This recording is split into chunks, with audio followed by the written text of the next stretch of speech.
এই যে না আছে না এক বস্তা আনিছে খোল এক বস্তা আনিছে এটা কিসের চাল এটা? হ্যাঁ এই তো চালটা কিসের চাল? এনে তো চাল সরকারের চাল না বাপ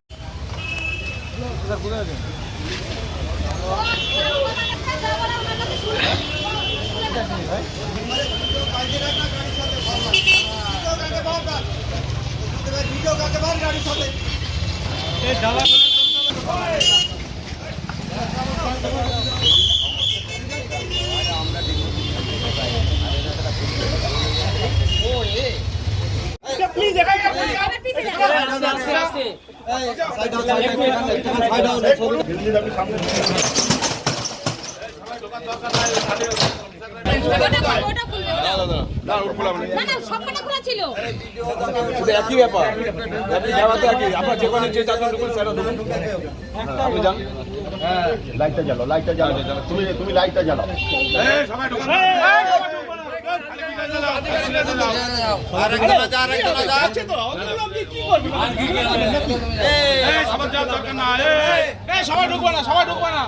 সকালবেলায় যখন এখানে সব মানুষ বাজারে যাচ্ছিল তখন থেকে যে এখানে বস্তা থেকে চাল বালতি করে সাদা বস্তায় ঢালা হচ্ছে, তখন মানুষের সন্দেহটা জাগার পরে এলাকার মানুষ গাড়িটাকে আটকে দেয় এবং গোডাউনটাকে বন্ধ করে দেয়। আমি শোনা মাত্রই এখানে উপস্থিত হই।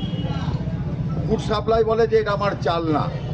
আমি বস্তা হাতে করে এবং সরজমিনে দেখিয়ে দিলাম যে এখানে ফুড সাপ্লাইয়ের বস্তা রয়েছে, চাল বালতি করা হচ্ছে, তবু আপনি বলছেন যে চাল না। বস্তার গায়ে কি স্ট্যাম্প কিছু? বস্তার গায়ে স্ট্যাম্প এবং সব কিছু রয়েছে। গোডাউনটা আপাতত সিল করে পুলিশের হাতে চাবিটা রাখা হলো এবং গাড়িটা থানায় পাঠানো হলো। এই যে এটা আজকের নতুন নয়, নদী মরে গেলেও নদীর একটা রেখা থেকে যায়, অর্থাৎ বিজেপি আসলেও চোরগুলো এখনও কিন্তু যায়নি। সেই চোরজাবৃত্ত করার তাদের মনোবৃত্তি এখনও রয়ে গেছে। এটা নিয়ে আমরা বিভিন্ন মহলে জানাবো এবং খাদ্যমন্ত্রী অশোক কীর্তনিয়াকে এই বিষয়টি আমরা তুলে ধরবো। এই জায়গাটি যার বিরুদ্ধে অভিযোগ তার নাম কি, কি দোকান সেটা? যার বিরুদ্ধে অভিযোগ তার নাম কি আর কি দোকান এটা? তো দত্ত, যে গোডাউনের মালিক তার নাম হচ্ছে সুশান্ত দত্ত। তাকে ব্যাকা বললে পরে সবাই চেনে। কিসের দোকান এটা মূলত?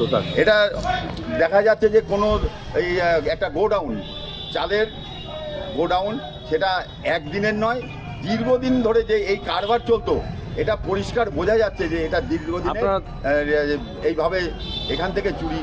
আপনারা তো ফুলিয়ার বুকে তো পঞ্চায়েত সমিতির সভাপতি, সহকারী সভাপতি সবাই রয়েছেন, এতদিন কোনোদিন শোনেননি যেখানে কিছু হয় না? এতদিন আমাদের দৃষ্টিতে এসেছিল না, আজকে দৃষ্টিতে এসছে। আমরা এর ভীষণ পদক্ষেপ নিচ্ছি। কি চাইছেন এখন? আমরা এর সঠিক বিচার চাচ্ছি এবং যে সমস্ত ডিলাররা এর সঙ্গে জড়িত রয়েছে, যে সমস্ত অফিসাররা জড়িত রয়েছে, অবিলম্বে তাদের বিরুদ্ধে আইনগত ব্যবস্থা নিতে হবে এবং তাদের কঠোর থেকে কঠোরতম শাস্তি যেন হয়। চাল আটক করা হয়েছে কত বস্তা? আমার আপনি দেখছেন যে 14 চাকা গাড়ি, তাতে মিনিমাম 300 বস্তা চাল তো বটেই। আপনার নাম? আমার নাম নৃপেন মণ্ডল, শান্তিপুর পঞ্চায়েত সমিতির সভাপতি।